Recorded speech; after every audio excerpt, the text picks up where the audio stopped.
Olá, boa tarde. Vou dar início ao nosso vídeo em relação ao nosso tema da nossa pesquisa bibliográfica, Sistema de Suprimento de Óleo para Motores Turbohélice. Aqui está um breve sumário do que iremos tratar nesse assunto. O primeiro tópico é a introdução, o segundo é o funcionamento da bomba, o terceiro é o sistema de lubrificação, o quarto é componentes essenciais e o quinto são as nossas referências bibliográficas que usamos nesse trabalho. Basicamente, nesse vídeo, eu vou apresentar um resumo sobre o sistema de suprimento de óleo para motores turbohélice, destacando seu funcionamento e os principais componentes.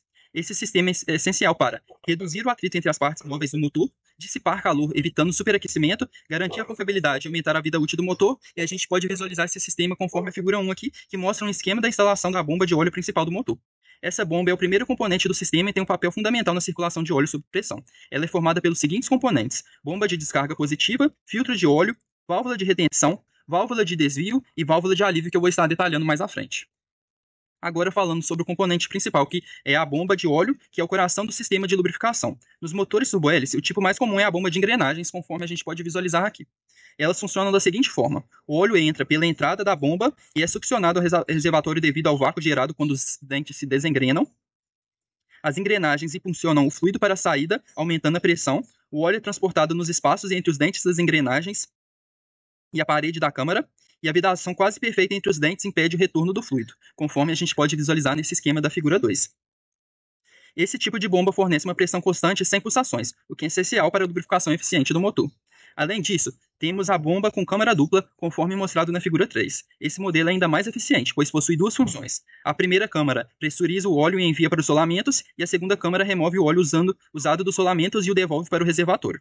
Esse sistema evita o acúmulo excessivo do óleo no motor e melhora o controle de lubrificação.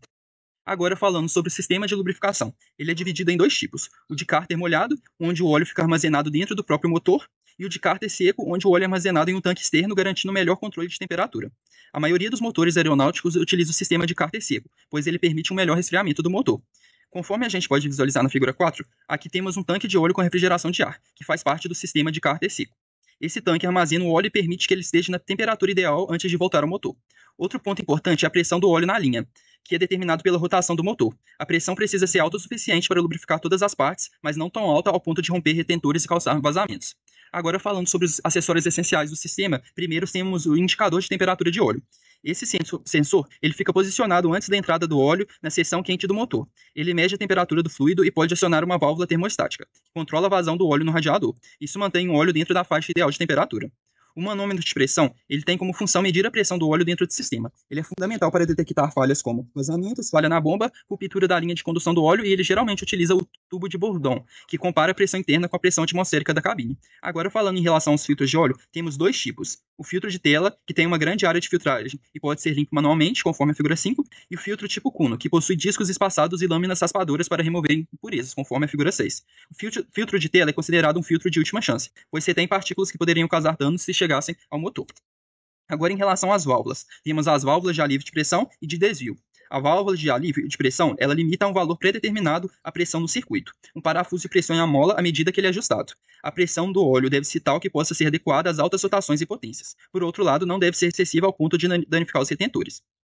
Já a válvula de desvio, se o filtro do óleo estiver entupido, essa válvula permite que o óleo continue fluindo para o motor, mesmo sem filtragem. Isso evita que o motor funcione sem lubrificação, o que poderia causar danos graves.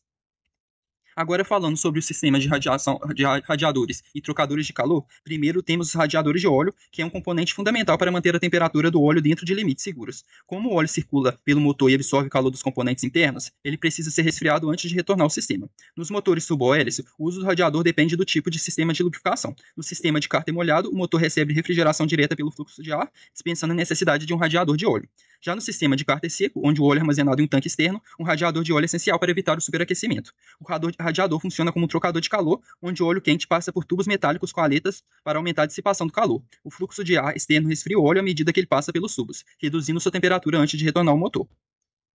Já os trocadores de calor têm duas funções principais: resfriar o óleo antes que ele retorne ao motor e pré-aquecer o combustível antes da combustão, melhorando sua eficiência. Esse sistema é particularmente útil em ambientes de baixa temperatura, pois evita que o combustível fique muito frio e dificulte a combustão. O seu funcionamento se dá como: o óleo quente, ao invés de ser resfriado apenas pelo ar, passa por um intercambiador térmico, onde o combustível frio circula em sentido oposto. O calor do óleo ele é transferido para o combustível, reduzindo a temperatura do óleo e aquecendo o combustível simultaneamente, e uma válvula termostática controla a vazão do óleo do trocador, mantendo a temperatura ideal do funcionamento.